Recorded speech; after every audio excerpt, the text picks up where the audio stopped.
Hello guys, welcome to this video. In this video we are going to look at another administrative law case. The case that we are going to look at today is the case of Bugdaycay versus the Secretary of State for the Home Department. So without further ado, let's dive in.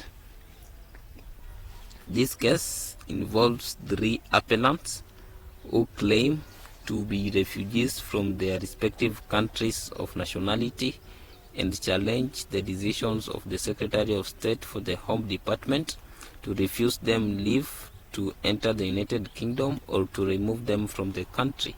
So it is important to note that this is a case law on error of fact. Let us proceed. The appellants argue that their claims for refugee status were not properly considered and that they should be allowed to remain in the United Kingdom until their refugee status is determined through the adjudicator and appeal tribunal system. The court reviews the relevant provisions of the Convention and Protocol relating to the status of refugees as well as the United Kingdom's immigration laws in determining the legality of the Secretary of State's decision. The court ultimately quashes the removal orders for one of the appellants, Mr. Musisi, finding that the potential risk he faces upon return to Kenya have not been adequately addressed. So here are the facts of the case. The 3 appellants claim to be refugees from their respective countries of nationality. The Secretary of State for the Home Department refused leave to enter or ordered removal for the appellants.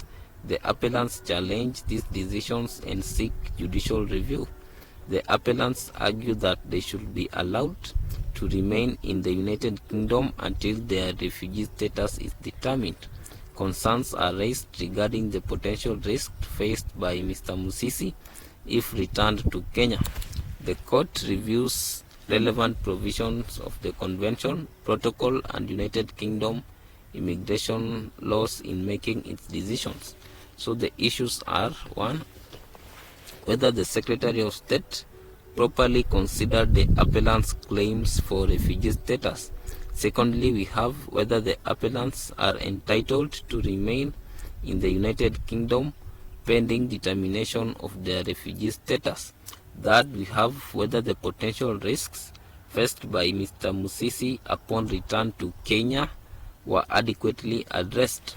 So this is what was held.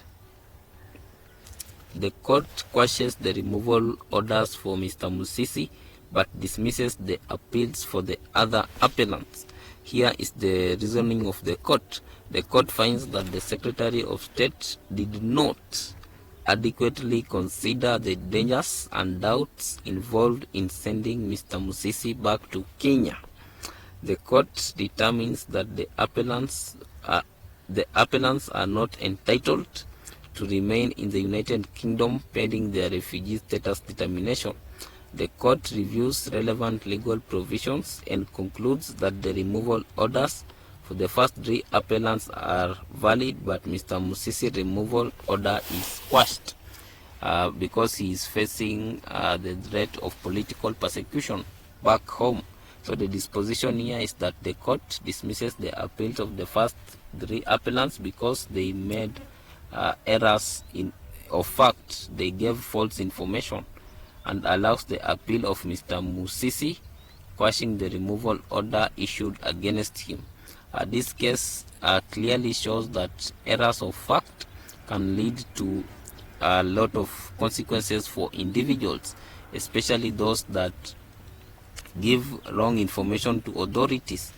Authorities may revoke decisions made under error of fact when the right information becomes available. Thank you for watching this video. Like, share, and subscribe.